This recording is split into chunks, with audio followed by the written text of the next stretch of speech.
just need to sync up the audio. Okay. Okay.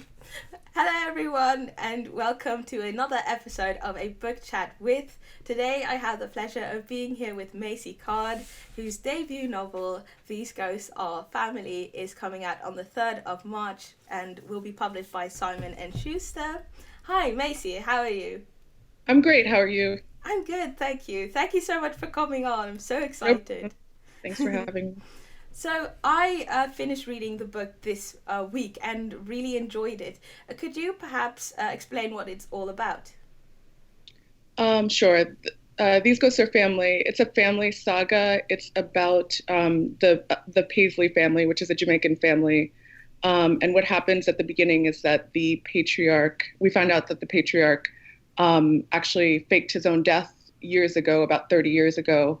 And the novel begins in present day Harlem when he's about to kind of confess what he did, first to his daughter who he abandoned, who has thought he was dead, and also to his new daughter and his grandchild.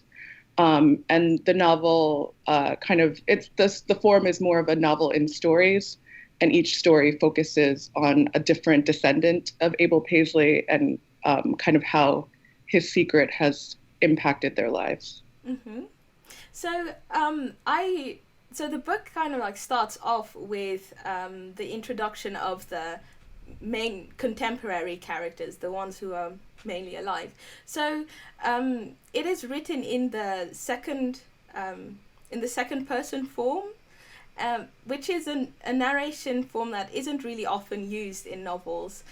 Why did you decide to start the story off with that specific form? A lot of times when I write stories, I'll try different point of views. So when I knew I had to write a story or a chapter that explained how Abel, basically faked his own death. Mm-hmm. So I tried to write it first in third person, and I just found it boring, I guess. Like in third person, I Mm-hmm. feel like, I wanted to make the reader understand, and I wanted to understand how someone could do that.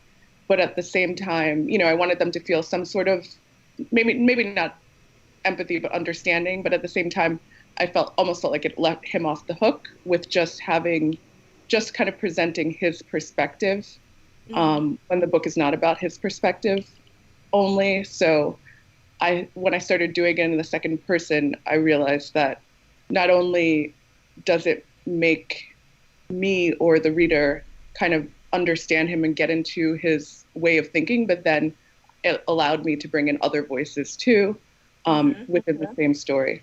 Mm-hmm.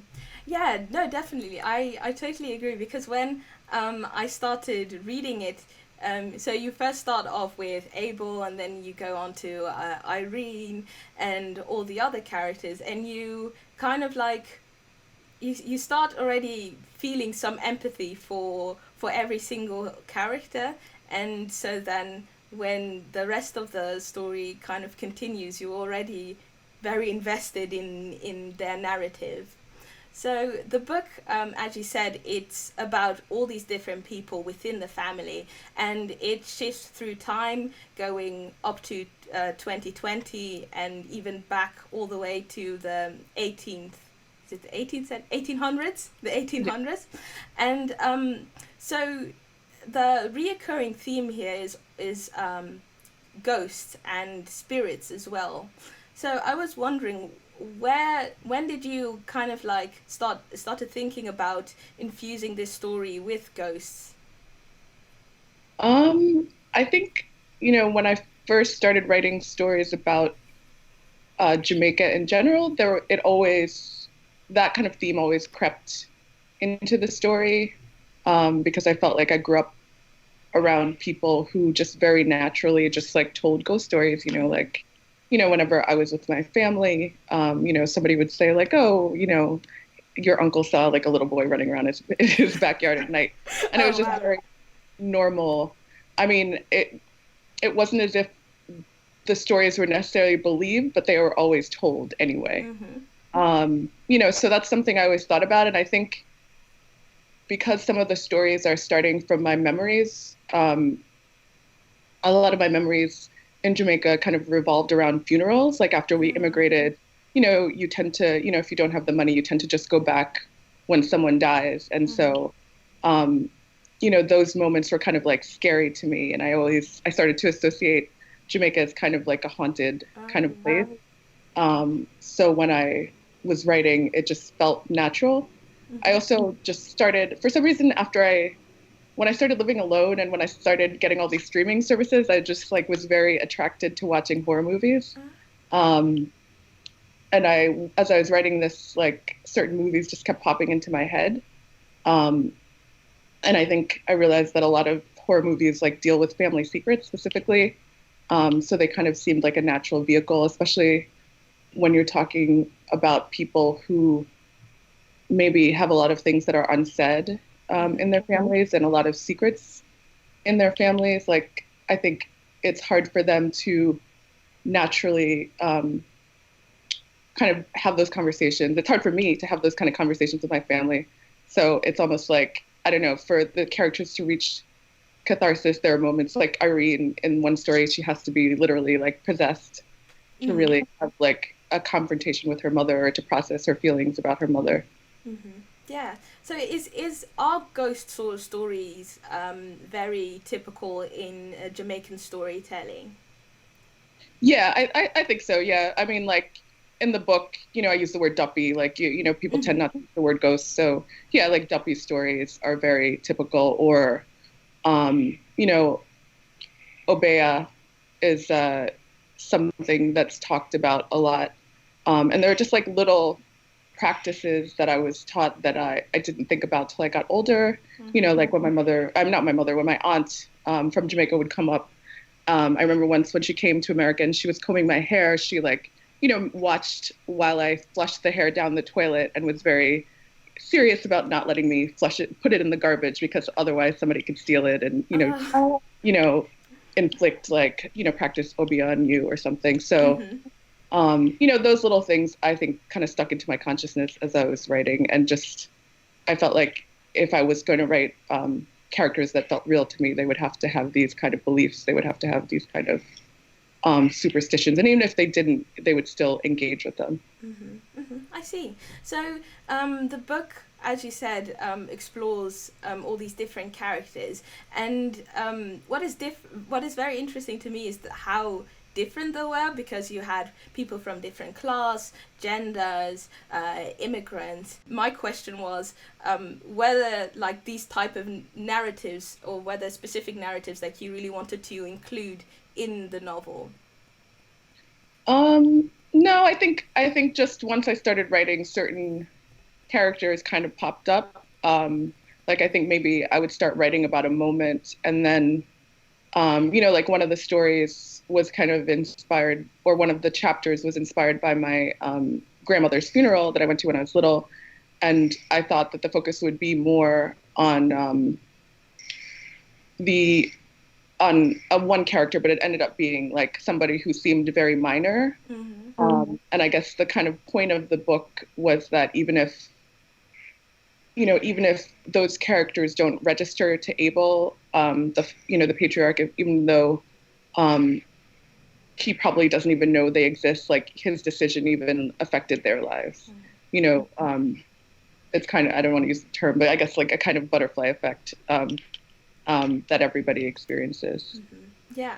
So I also saw that one of the stories, I believe it's the first one, The True Death of Abel Paisley, that one was also published 2 years ago online. At that time, did you know that you wanted to make it into a novel?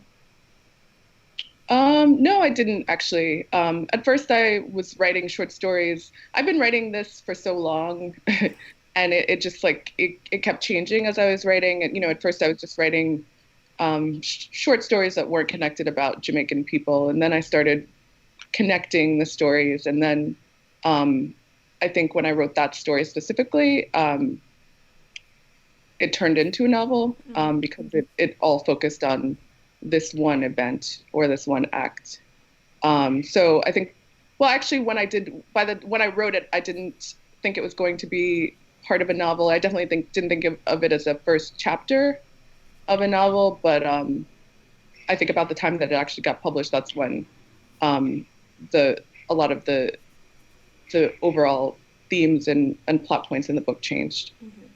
So the last story, who we are born, is about three characters who we encounter early on in the novel, and the story is completely different from all the others in the sense that they have very strong fantastical elements in them, and they're inspired by it was a Caribbean vampire story, right? Like Yeah, all Higa? I don't know how to pronounce it.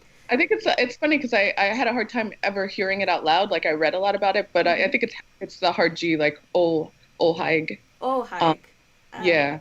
Mm-hmm. Um, which is kind of like it kind of like sounds like the old hag, which is like a kind of European Oh, yeah. Mm-hmm. or too. Mm-hmm. Um, yeah, I did think of it as a Caribbean vampire story.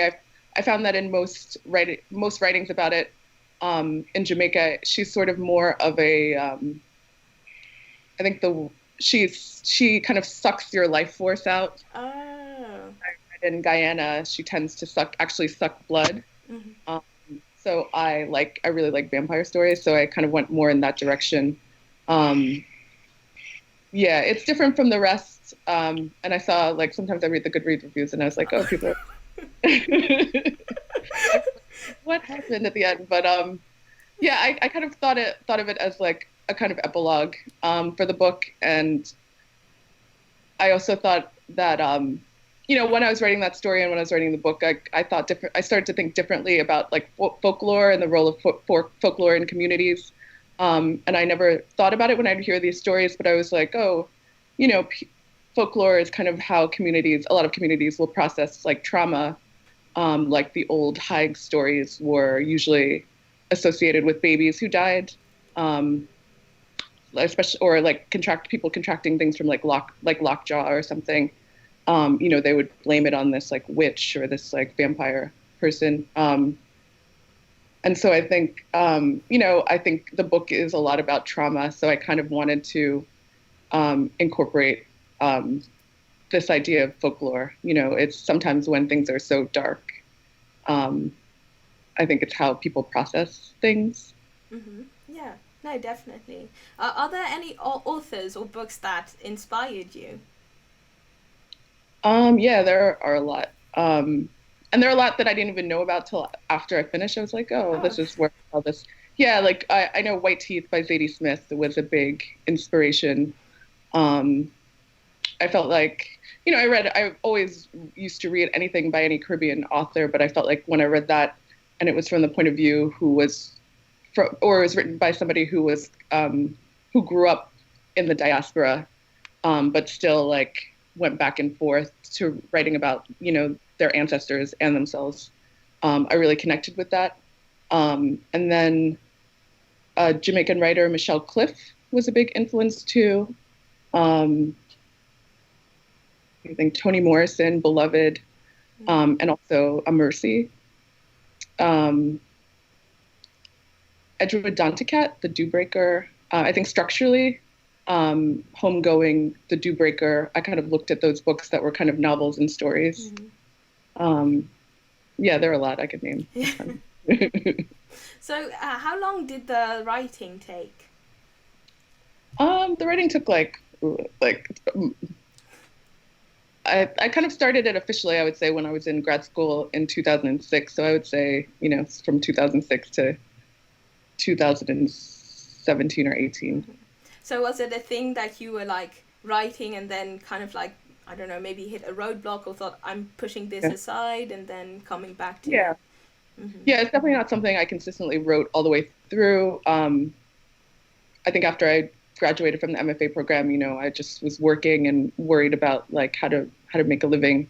So yeah, it was just I went through like very long periods where I didn't write and periods, all writers I think go through that when you're like, is this really going to happen? Is it worth trying? Mm-hmm. And so I would put it aside for long periods of time and then pick it back up, and it would kind of become something different every time I picked it back up. So one thing I'm also wondering, with regards to the editing process, whether a lot of things that you had to change or take out or add. There were a lot of things that I had to add. So, over time, I added a lot on my own. And when I met my agent, we talked about making it. It still wasn't like it was like half finished. So we talked about making it a complete book. So I wrote a lot in a year, and then once it was actually sold, I started working with this editor at Simon and Schuster, Christine Pride, who had a lot of ideas and suggestions and questions, mostly questions. So it was a lot of adding. So say when it was sold, it was about 60,000 words, but when we finished editing, it was over 90,000. So Oh, wow. I added a lot, yeah. Mm-hmm. And that's where the change from, where it started to feel more like a novel. Mm-hmm. Okay. So what would you reckon was the hardest part, like the hardest part of the entire process? Um, I think when we were editing, but also when I was writing by myself, like the timelines Mm-hmm. and remembering the connections. There are a lot of dates, a lot of people to keep track of. Um, and just, I guess, like I've never been good at writing concise stories. So I think some of the stories would go on for very long and I would kind of get lost and I would have to go back and, I think it's gotten a lot easier as the later stories that I wrote or the later sections happened very quickly, but the original ones took forever to write. Oh, wow. So what would you say is like the your favorite part of the book, something that you're really proud of writing? Actually, the first story, the first Mm-hmm. section of the book, the first chapter. Yeah, just because sometimes like your style changes so much that it surprises even you, and that surprised me a lot. I Mm-hmm. didn't think I had that story in Oh, me. that's so cool. So, like you said, it's like very, like, of course, you're following all these different family members and the different connections everywhere. How did you keep track of it? Did you have like a schedule? Um, yeah, I did have to like towards the end when we were editing, I did have to like write down dates to remember and actually calculate. And then when I had to make an actual family tree, that was really hard because then I had to go back and like do math for every character, make sure everything lined up, and I hope it does. But yeah, I started to take notes, and I think the family tree and the timeline helped a lot too. Hmm. Yeah, no, I thought it was really interesting because, yeah, for the people who might not know, at the start of the book, you have this lovely family tree, and I thought it was really interesting because of course there's so many characters, so it's nice to like be able to go back and like check all these things out and like get to know them. But they're like, I think, two characters who don't really have like their own stories. um, Mhm. those are, let me see, John Paisley and Ephron Paisley. Did you actually write some things for them? No, I didn't. But I kind of I don't know if I can get away with it, but it's like they are characters that I wanted to maybe write another collection about. Oh. There are kind of characters that I wanted to come back to. I know like a lot of writers will have books that just center on one family, like like Faulkner. And I think that's fun. That's something that I would like to keep doing if I Mm-hmm. can, and they would pay me to do that. Write another book about these Mm-hmm. people. I would definitely read it. I really enjoyed it. So, what I thought was so cool about these stories is that kind of like each story reveals certain truths, but then at the same time obfuscates others, like either through omission or people are just not simply not aware of the facts. So in the end, when you're like finished reading every single book, you every single story, you kind of like have this um, kaleidoscopic view of a family history. So it's not like one straight thing, that different yeah parts to the story. Was it hard creating that effect, like deciding where to reveal something or where not to reveal something?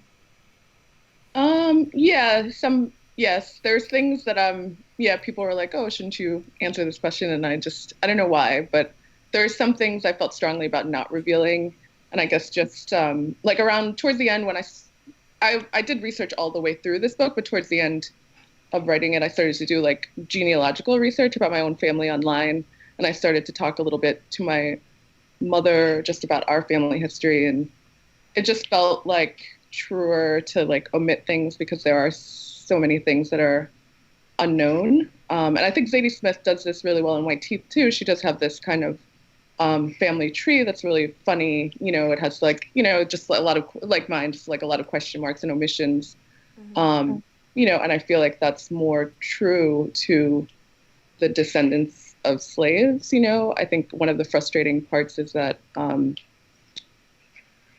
you know, where a lot of history is kind of was taken from us. Like we, you know, there are just things that we can't know. Mm-hmm. And while I was, you know, while I was doing this, I started to, there's like a website online that has actually a lot of Jamaican genealogical resources. And like, so I found a lot of birth certificates of my ancestors, and I was doing, you know, I was trying to do a family tree on both sides. And it's like, you can only go, you know, I can only ever go back to like 1834, which is the year that kind of slavery ended and the apprenticeship system continued. And so, you know, before that, everything is just blank. Mm-hmm. So it just felt natural to kind of write something that was a bit confusing and a bit mysterious, I guess, because, yeah, there are just a lot of questions that I have and a lot of stories that I realized that were told to me about my family that aren't true, that I found out while I was doing research. And so it felt like true to the characters, too. Yeah, no, I definitely feel that that makes it a more authentic story in that sense, because that's just basically the way it is. But I was also wondering, how much research did you have to do? Because you said you went through a lot of records.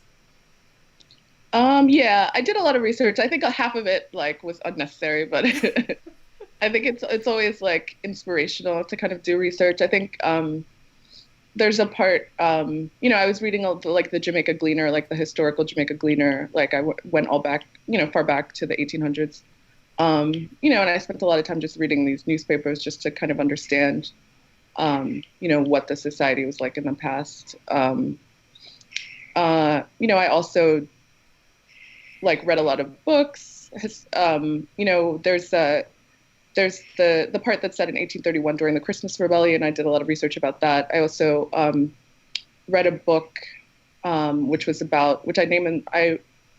mentioned it in the in my acknowledgments, but it's about a slave owner, Thomas Thistlewood. It's the only like the most complete set of, I guess, diaries from a Jamaican plantation owner that is out there, and it's actually at Yale. And I was reading different books about his diaries and interpretations of his diaries. And that was really helpful because it gave me a sense of what, like the experience of like slave women and how they were treated too. And so I mostly incorporated that. A lot of the other research I didn't really. There's a story that's set during when, on the day that Haile Selassie came to Jamaica. So I did a lot of research on that too. And that's in there a bit. Okay, so going back to like the period of slavery and the stories that you had surrounding that specific era, you have one character who's actually white and who finds out that her great like one of her ancestors was a slave. So basically what happens is that she sort of gets haunted by a history that happened like way before she was even born, but yet she still feels kind of like that responsibility or that shame. Why did you want to explore that perspective as well? I think when I was writing that story, I was thinking a lot about actually, I was teaching at a community college, and I kept assigning them like Nella Larson books, either like Passing or Quicksand. And I always thought about the idea of passing and that kind of colorism and how it's different in the Caribbean a bit. Mm-hmm. You know, so that character, once she has that revelation, it doesn't necessarily mean that her life is over initially, if she's willing to kind of just like pretend, or even, there was a different kind of, there was kind of like mixing that was permitted in a way that it wasn't permitted here. But I think I was just thinking about how the colorism that exists now and that exists in my family is connected to, that past, and how, there are people in my family who kind of have created this narrative to make it seem that we were not enslaved. You know what I mean? Mm. And that it's more of like a love story, but like an interracial love story. And from what I've researched, it's like that's not true. But they still are very like persistent in that. And so I was just thinking about, just how some certain families, like one side of the family that I grew up in, I felt like kind of revered these white ancestors, that we didn't know, that we didn't even know their names, but they're just constantly talked about and mentioned and revered. And I kind of wanted to make a kind of a fictional story where we like trace the origins of that whiteness and like think about how it came about. And I just wanted to, write a character who was, I guess, the kind of bridge character between, the white ancestor and the rest of the family and their experience. Mm-hmm. Yeah, no, it's interesting to see like kind of how much like the past from even so long ago still affects like the way we think, and how through times some narratives kind of like morph into these things, like you said with the love relationship, because when you actually think about it, there's like a huge power imbalance when it comes to a slave and a slave owner. One of the things that was interesting about Thomas Thistlewood's diary is because he documented extensively his like sexual relationships with slave women, and all of the relationships are a situation where he has more power, and they are essentially victims, but some of them navigated that differently. Some of them, had to be like dragged into his room, whereas some of them, entered into a kind of like de facto, like a common law kind of marriage. Like there was one woman that he had a common law marriage with who was a slave who he was eventually freed. But yeah, it's like everybody navigated that in a different way. And some people, some women took payment for having sex with him. But either way, the power imbalance is still there, and it just wasn't a love story. And I'm surprised because there's some Jamaican novels that I've read that take place during that time where it's like the slave is in love with the master, and I just always like, what? I mean, yeah, I just don't understand the impulse to turn that into a love story. Mm-hmm. Yeah, that is definitely a peculiar approach to a love story. So when did you know that you wanted to use this specific story for your debut? I always knew. I mean, it was the only thing I was working on, to be honest. Mm-hmm. It's kind of the only thing I've put all my energy into. So yeah, and I mean, maybe it's like cliche, but it's like a lot of debut writers will have their first book center around family, or family sagas, and that's something that I've always liked. I've always liked reading those books, so it felt natural to write a book like that, like White Teeth, Homegoing, or some of my favorite books, and I wanted to write books like that. Mm-hmm. So would you say that that's kind of like your favorite genre to read? Yeah, I would say so. Yeah. So besides now being an author, you are also a librarian. So I was wondering, what are kind of like the main tasks you have? Like right now, I'm actually a teen services librarian, so I work with primarily with kids from grade 7 to 12.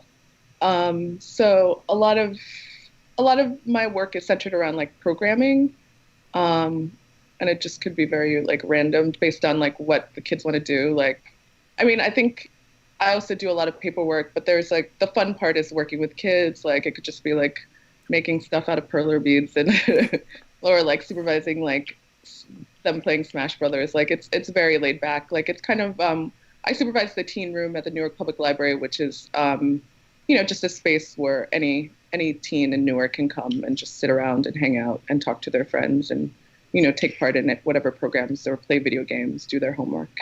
So it's just mostly, working with teens. We do other things too. Like I manage we're affiliate of the Scholastic Writing Awards for the state of New Jersey. So one of the things we do is manage the judging. Like kids from 7 to 12 from the state will submit writing and we'll find volunteers to read their work and we'll do the ceremony and administer that part of the contest. I also order a lot of YA. I also order graphic novels and comics for the main branch and different things. Oh, that's cool. Is this the only type of position that you've had as a librarian, or have you also done like other types of positions? Oh yeah, no, I've had tons of jobs. Before I did this, I was a bookmobile librarian in Paterson, New Jersey. So, we went to schools and summer programs in Paterson with the bookmobile. It was kind of like a refurbished. It looked like a refurbished bread truck kind of, but it was like very colorful and it had like little benches and the kids would come in and they could read and take out a book. So it was pretty cute. Oh, that's so fun. Yeah, I've also been a school librarian too, and a reference librarian at kind of a small public library. Oh, what's a reference librarian?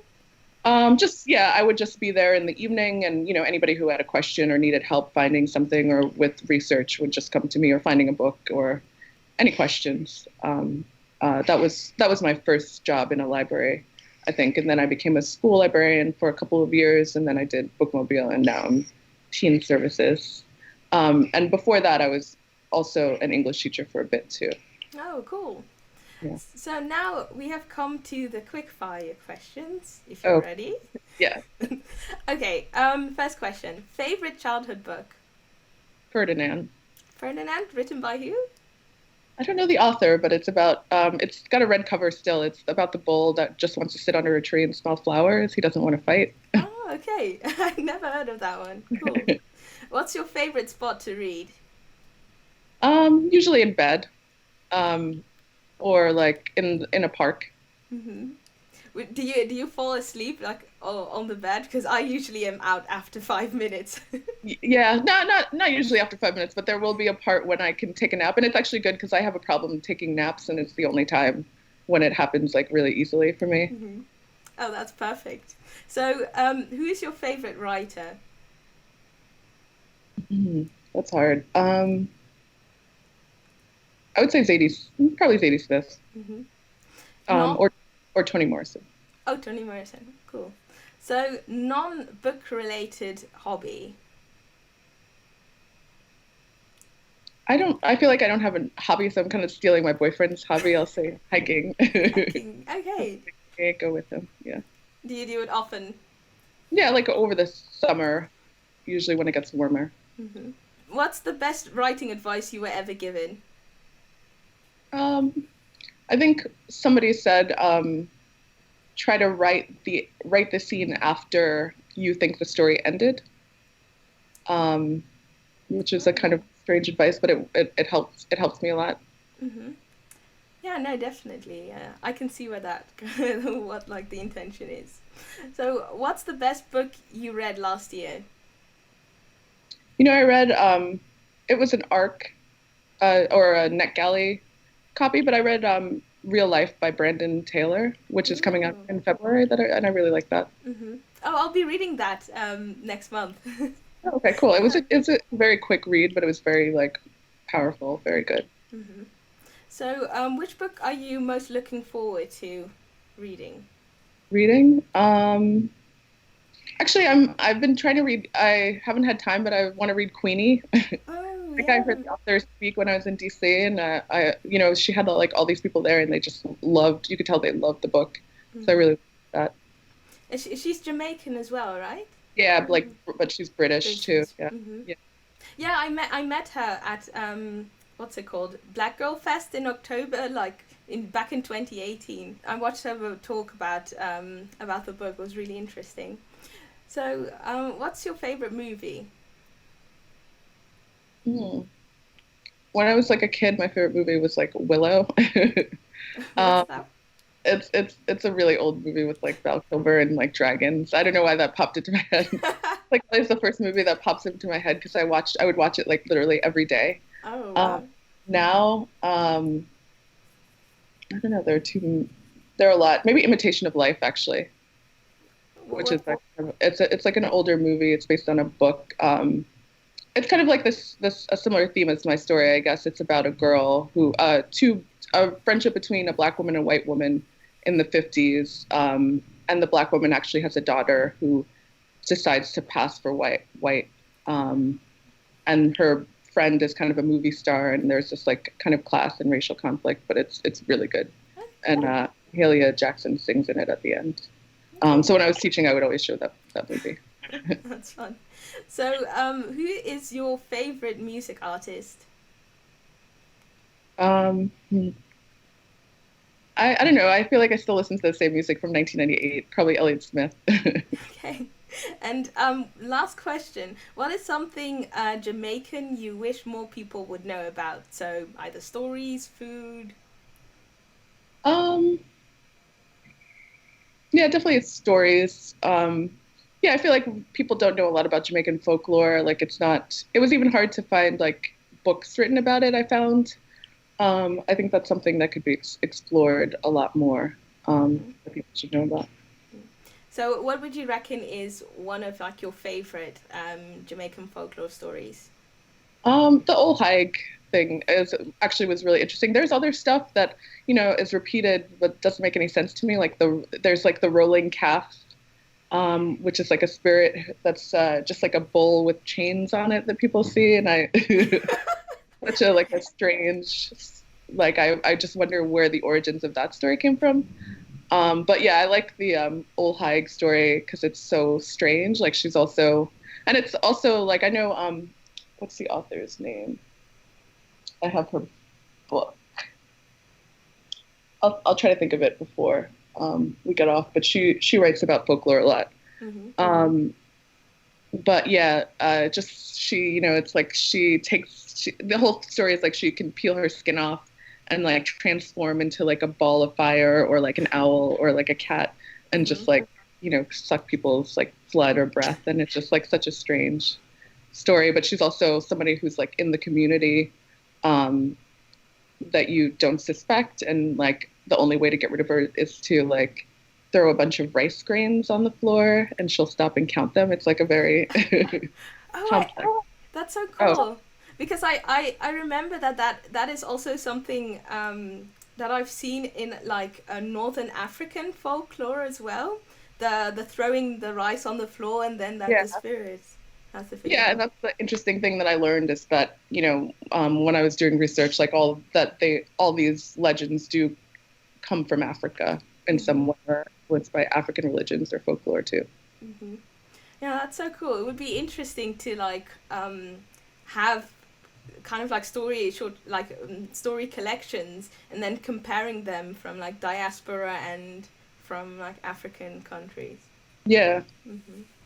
So, my last question is besides just enjoying the story, is there anything you wish that people would take away from your book?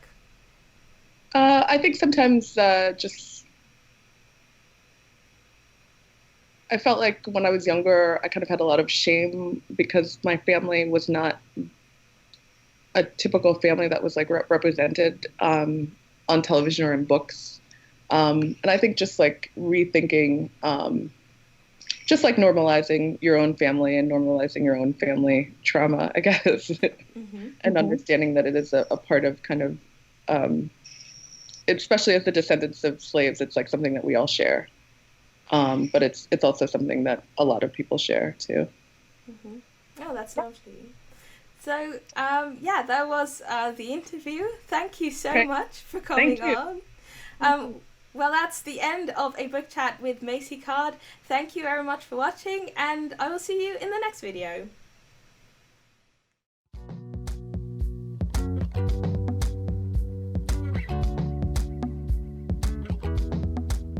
A huge thank you to Klavek, Chris, Diane, Jen, Nikolai, and Tara for supporting me over on Patreon.